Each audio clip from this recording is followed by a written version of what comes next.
Donc bonjour Zoé, Bonjour. bonjour à tous. Alors Zoé a écrit un livre, elle a écrit même une série de livres, puisqu'il y a plusieurs tomes, qui s'intitule Borderline. Et j'ai découvert Zoé sur Internet. Je lui ai demandé de m'envoyer un livre, hein, et puis je l'ai lu. J'ai vraiment adoré. D'ailleurs, j'en ai parlé à Brigitte Lahaye, regarde. Et puis, je précise aussi que vous avez envie de nous parler d'un livre qui s'appelle Borderline. Ah oui, Et si on le faisait tout de suite, qu'en pensez-vous ? Oui, tout à fait. Alors donc, c'est une jeune femme, Zoé Ababou, qui est allée dans la jungle amazonienne, et je suis allé moi aussi dans la jungle amazonienne. Elle y a rencontré des chamans, donc on avait une communauté d'intérêt ensemble, et puis j'ai vu qu'elle avait écrit un livre qu'elle a publié à compte d'auteur. Alors je me suis dit, écoute, je vais lui en acheter un, je vais lui faire plaisir. Alors, j'ai reçu ce livre, et quand je l'ai reçu, je me suis dit, tiens, mais en plus, je vais le lire.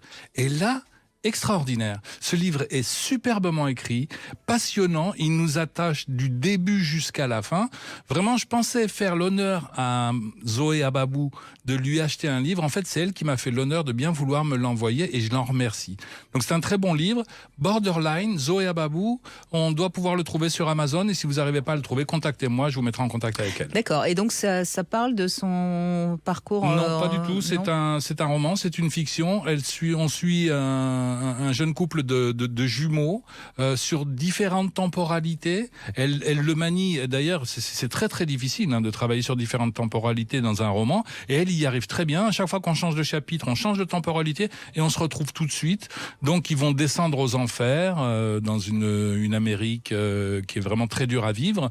Et comment est-ce que, c'est très philosophique aussi, ils vont arriver petit à petit à en ressortir. Ils sont d'abord passés par la drogue et ensuite ils rencontreront les plantes entéogènes que les Indiens appellent des médecines et que nous en France on appellerait aussi des drogues alors que ça n'en est pas. D'accord. Borderline, donc. Zoé Ababou. En tout cas, vous nous en avez parlé avec beaucoup d'enthousiasme, et c'est vrai que ça donne envie de le lire, je reconnais. Ouais, d'ailleurs, je voulais te remercier énormément pour ça, parce que c'est super important en fait pour un auteur indépendant, Bien sûr. qui est quelqu'un qui parle de nous à la radio, à quelqu'un de connu comme Brigitte Lahaye en plus. Donc voilà. Je te remercie Alors ce qui est énormément. important, ce que je tiens à te dire, c'est que je l'ai fait parce que j'ai aimé ton livre. Oui. Il est super bien écrit, mais bon, ça je l'ai déjà dit, je ne vais pas le répéter, j'ai déjà dit devant Brigitte Lahaye. Ouais. Je ne l'aurais pas fait si je n'avais pas aimé. Donc vraiment, c'est un livre que je conseille, que je propose aux personnes qui me font confiance. Ça me fait super plaisir. Ok. Ouais. Pourquoi Pourquoi j'écris Borderline Pourquoi j'ai écrit Borderline Je sais pas, à la base je pense que c'était un cri du cœur. Je l'ai commencé quand j'étais vraiment très jeune, j'avais 14 ans quand j'ai commencé vraiment à poser les bases. Au début je savais pas trop où j'allais.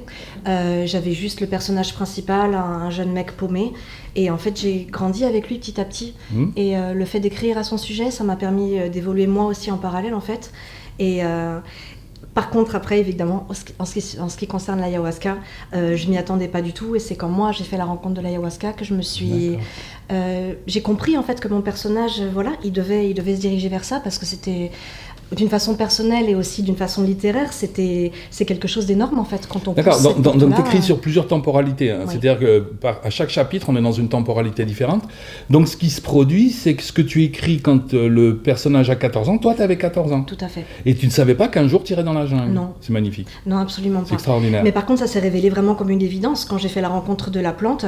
Il me semblait avoir ouvert une porte et découvert un monde, et je pouvais pas le passer sous silence en fait, et j'ai l'impression qu'en fait il y a beaucoup d'artistes, que ce soit des écrivains, des réalisateurs comme Yann Kounen ou d'autres, quand on rencontre la plante, on est obligé d'en témoigner à travers notre art. Alors là, il faut peut-être un peu expliquer quand même à notre auditoire qui ne sait pas, quand tu dis « j'ai rencontré la plante oui. », qu'est-ce que ça veut dire ? De quelle plante on parle déjà ? De l'ayahuasca, bien sûr. L'ayahuasca, hein. Et de l'ayahuasca, alors l'ayahuasca c'est plusieurs choses. L'ayahuasca c'est une liane, fallait y penser quand même, cuisiner une liane, mais c'est aussi un breuvage. Oui. C'est pas la même chose. Oui. Dans le breuvage, entre plusieurs plantes qui viennent compléter le yaché, si j'ai bonne mémoire. Tout à fait, oui. Le yaché, comme on l'appelle en Colombie, oui, exactement. La potion. Oui. Ouais, exactement. Oui, c'est sûr qu'il fallait y penser. Donc la plante, effectivement, après tout le monde, les indigènes l'appellent la plante, et nous-mêmes, après, on finit par l'appeler la plante, parce je sais pas comment expliquer, on dirait qu'elle a vraiment tout le pouvoir du végétal en elle, et que c'est un esprit, vraiment, en fait. Ouais. C'est pas juste un breuvage qui... Non, c'est vraiment un esprit qui s'adresse à toi, donc ça paraît juste, en fait. Après, elle a plein de petits noms, la abuelita, la madre, ça veut dire la grand-mère, la mère, ou la plante, effectivement, tout simplement, la plantita. c'est superbe. Et donc toi, tu as choisi le roman pour nous en parler. Moi, j'ai écrit un essai qui s'intitule Chevaucher le dragon, Oui. où j'essayais d'analyser tout ce que j'ai rencontré en prenant la même plante, mais en fait, c'est toi qui as raison. C'est par le roman, je crois, qu'on peut arriver à faire passer le plus de choses. Mais c'est ça qui est intéressant et c'est ça justement qui nous réunit tous les deux en fait. Oui, c'est intéressant d'écrire des essais sur l'ayahuasca, des choses anthropologiques ou des témoignages. Ouais. Par contre, mais c'est justement la force en fait, c'est la force de la fiction, c'est la force des légendes et des contes.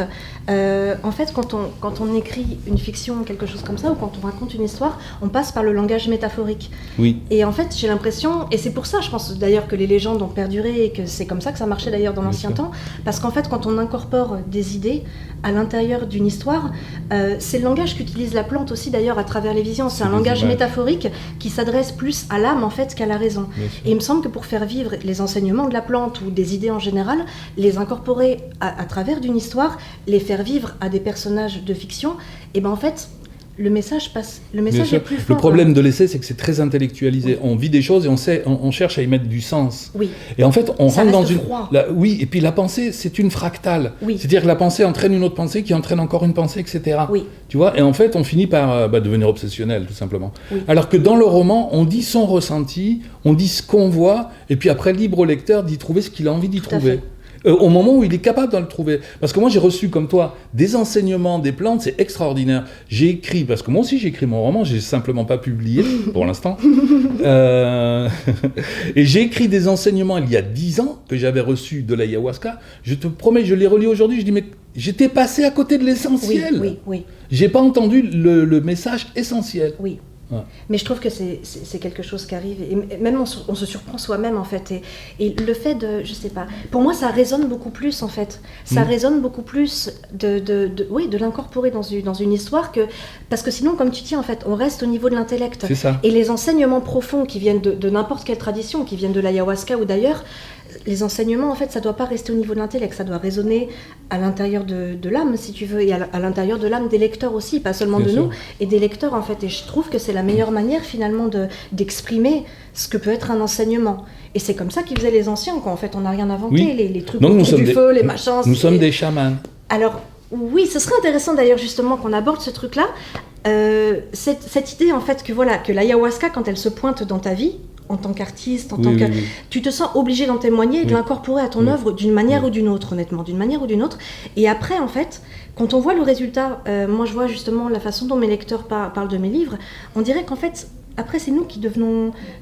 que c'est comme une sorte de médecine, en fait, plus ou moins, et que être écrivain, quand je dis nous sommes chamans, je plaisante, parce que j'ai vu des chamans à l'œuvre, ils font un travail qui est extraordinaire, de chant, de choses que moi je serais absolument incapable de faire, mais écrire des livres, alors on va pas dire chaman, en Afrique ils ont un mot, ils disent des griots, en France on disait tout simplement des conteurs, c'est-à-dire le travail du conteur est un travail au moins aussi important que celui du chaman.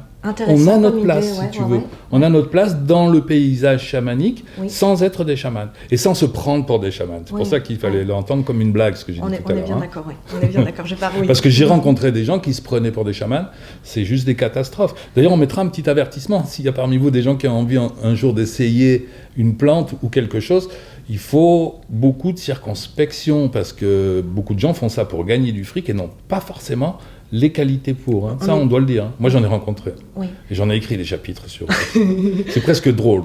Mais bon, c'est drôle quand on a pris du champ ensuite, parce que sur le moment, ça peut être même très dangereux. Oui. Moi, je mettrais un gros avertissement à ce niveau aussi, de ne pas connaître l'ayahuasca. Parce que tout le monde ne peut pas forcément aller dans la jungle péruvienne. Et je vais dire, à la fin, c'est même pas souhaitable. Imagine que nous, tous les Français, décident d'aller dans la jungle péruvienne. C'est d'ailleurs ce qui est un petit peu en train de se passer.